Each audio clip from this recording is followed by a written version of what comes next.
श्री गुरुवे नमः। भाइयों और बहनों सभी को प्रणाम। पिछले वीडियो में आपने सुना कि भक्ति एवं भावना संवेदना का अवलंबन लेकर संयम पूर्वक जीवन जीने पर भी जीवन आनंद की अनुभूति होती है। केवल ज्ञान एवं कर्म को ही जीवन में अपनाया जाए तो जीवन नीरस हो जाएगा और जीवन एक भार स्वरूप लगने लगेगा। यदि जीवन में आनंद की अनुभूति चाहते हो तो निश्चल प्रेम आत्मा में जागृत करो। संसार के सभी प्राणियों से निश्चल प्रेम करो। भाव संवेदना जगाकर जीवन को आनंदित किया जा सकता है। अपने कर्तव्य कर्म को प्रेम भाव से करते रहो तथा ईश्वर रूपी संसार को अपना मानो ताकि सभी से हमारा प्रेम हो सके। भक्ति को अपनाकर नीरस जीवन को आनंद के रस से भरा जा सकता है। आइए इसी क्रम को आगे बढ़ाते हैं। गुरु कृपा पाकर मुरादासी का पुत्र चंद्रगुप्त चक्रवर्ती सम्राट बनता है। बुद्ध की शरण में जाकर अंगुलीमाल डाकू भिक्षु बन जाता है। रत्नाकर वाल्मीकि ऋषि बन जाते हैं। समर्थ गुरु को पाकर शिवाजी छत्रपति बनकर औरंगजेब जैसे शक्तिशाली सम्राट के छक्के छुड़ा देते हैं। मूल शंकर जैसे सरल बालक महर्षि दयानंद बनकर वैदिक धर्म की पताका फहरा देते हैं। स्वामी विरजानंद अपनी कुटिया में ध्यानस्थ थे। इसी बीच बाहर आहट हुई। मूल शंकर बाहर खड़े हुए थे। अंदर से आवाज़ आई, कौन है? बाहर से उत्तर आया, मैं कौन हूँ? यही तो जानने आया हूँ। विरजानंद ने कहा, आओ, कब से तेरा इंतजार था। प्रज्ञा चक्षु संपन्न गुरु ने ऐसे जिज्ञासु शिष्य को अंदर बुला लिया और यही वह पल था जब स्वामी दयानंद का जन्म हुआ। गुरु ने उनकी हर तरह से परीक्षा ली, आत्मबोध कराया और फिर निर्देश दिया कि समाज में व्याप्त अनाचार, कुरीतियों, धर्म के नाम पर छाए आडंबर को मिटाने अकेले निकल जाओ। गुरु की शक्ति लेकर शिष्य चल पड़ा और धीरे धीरे दयानंद सारे समाज पर छा गए।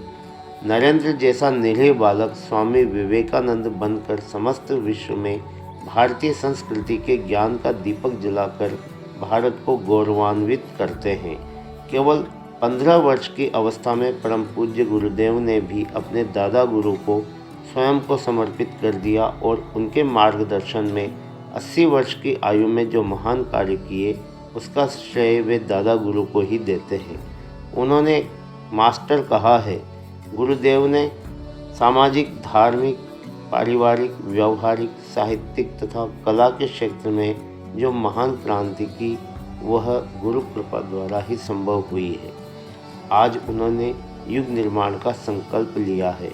हम सब भी उनके मार्गदर्शन में अपने को समर्पित कर दें तो रीछ वानर गोप ग्वालों की तरह अपने को भाग्यशाली बना सकते हैं।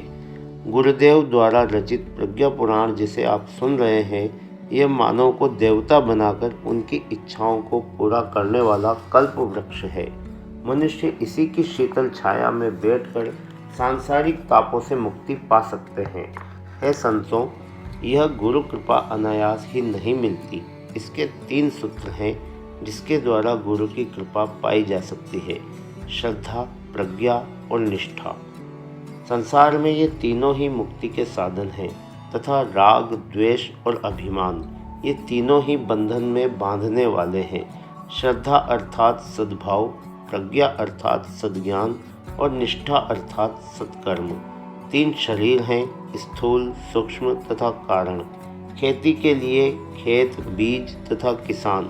मकान के लिए जमीन, सामान तथा कारीगर। जीवन के लिए हवा, पानी और अन्न की आवश्यकता होती है। इसी प्रकार श्रद्धा, निष्ठा तथा प्रज्ञा के द्वारा ही मुक्ति मिल सकती है। जब ये तीनों जागती हैं तो मीरा के साथ गिरधर नाचते हैं। काली परमहंस के हाथ से भोजन करती है। गुरुदेव से गायत्री माता पूछती है, तेरे लिए क्या करूं? गुरुदेव ने इसी श्रद्धा के बल पर इतने बड़े गायत्री परिवार की स्थापना की। नरेंद्र स्वामी रामकृष्ण परमहंस के पास दक्षिणेश्वर अक्सर जाते थे।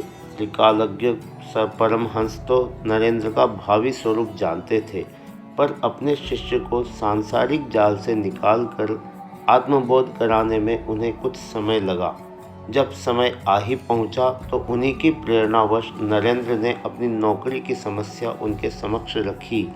परमहंस ने उन्हें काली की शरण में जाने का निर्देश दिया।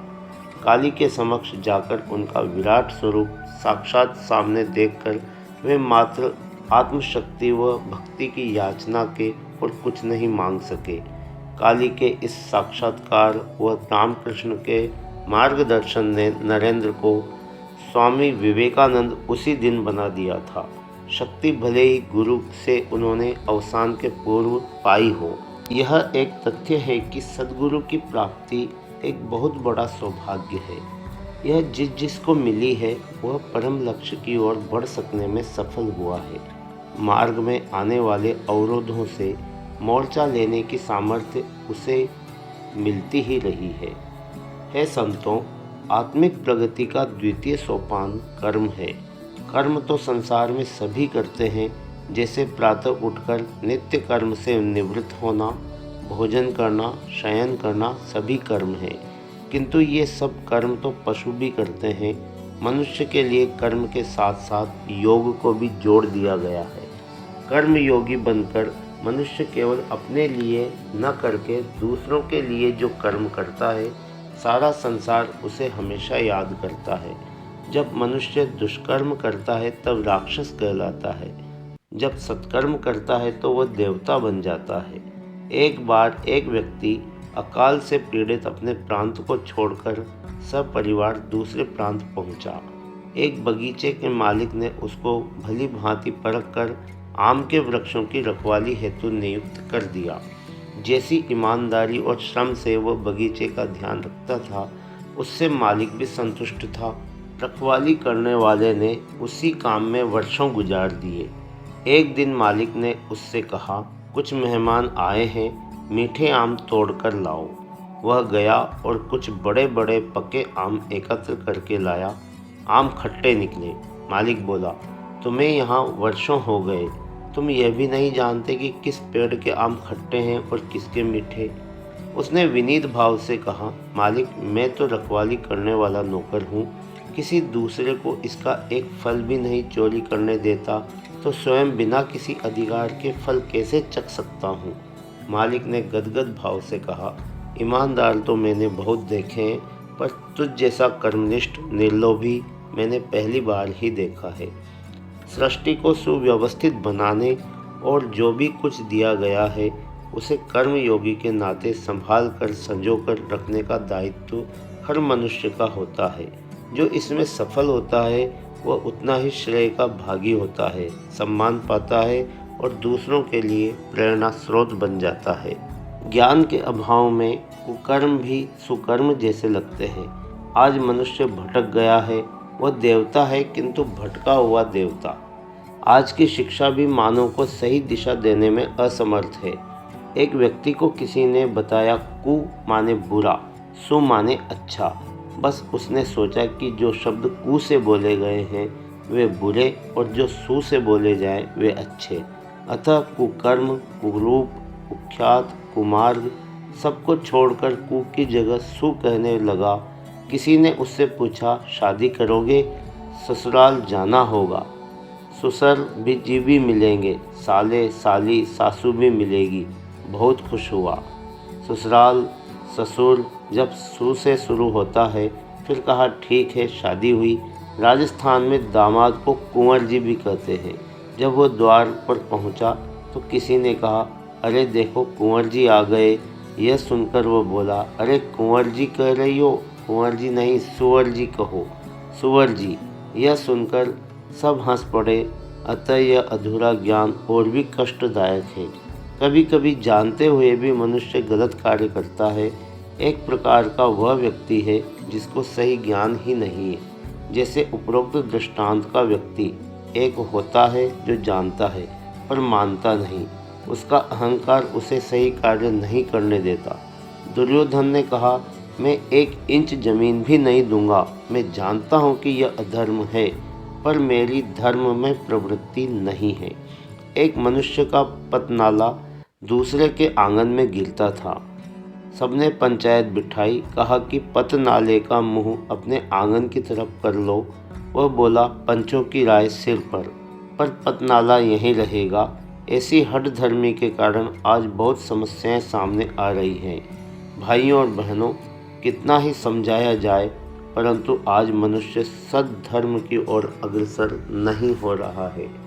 एक ब्राह्मण ने 4 यज्ञ किए, पर अंतिम समय उसकी अवस्था बड़ी दयनीय हो गई।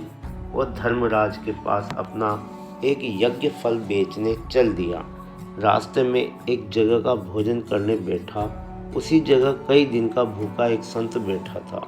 ब्राह्मण ने आधा भोजन उसे दे दिया, पर इससे उसकी संतुष्टि नहीं हुई।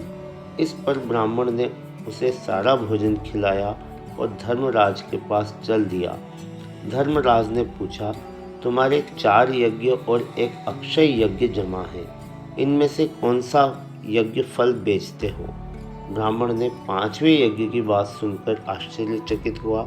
जब धर्मराज ने बताया कि स्वयं कष्ट सहकर दूसरों की सहायता करना यज्ञ नहीं वरन अक्षय यज्ञ है, तभी से ब्राह्मण ने शेष जीवन को परोपकार में लगाने का निश्चय कर लिया। वस्तुतः पिछड़े हुए और दुखियों की सहायता करना, गिरे हुए को उठाना सबसे बड़ा यज्ञ कार्य है। भाइयों और बहनों, आज का स्वाध्याय अब यहीं समाप्त करते हैं।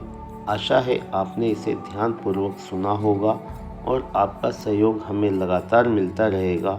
आपका बहुत बहुत धन्यवाद।